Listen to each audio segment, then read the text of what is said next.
chưa dính nè. Đẹp lắm. Rồi. Khi bạn vào đi tour, nghe xong chắc tình cảm hỏi cần cà phê luôn quá còn gì.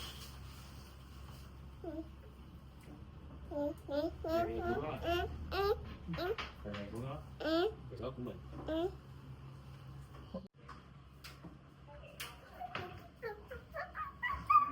mắc lạnh đi không chị? Cái đó là tủ lạnh đấy là tủ lạnh.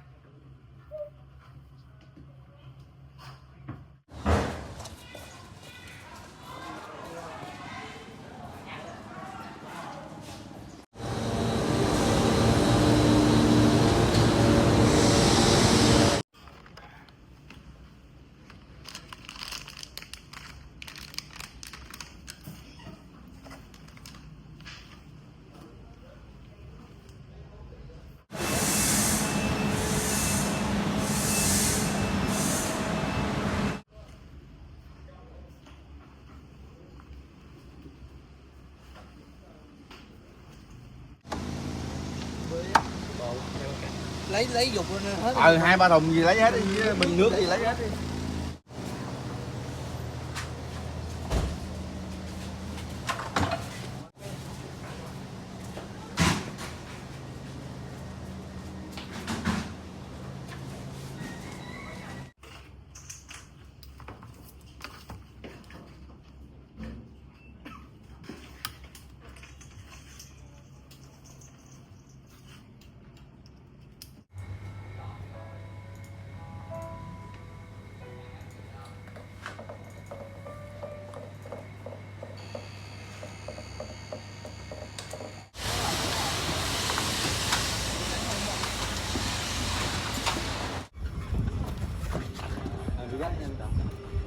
Không dám bằng keo kiểu 11 chứ phải dắt rồi. Rồi An ơi.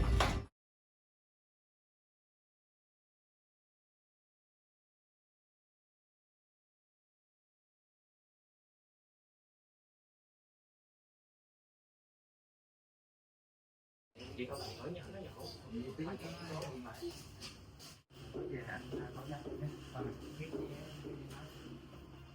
Tiếng em có đi tên Tứ hay sao ạ?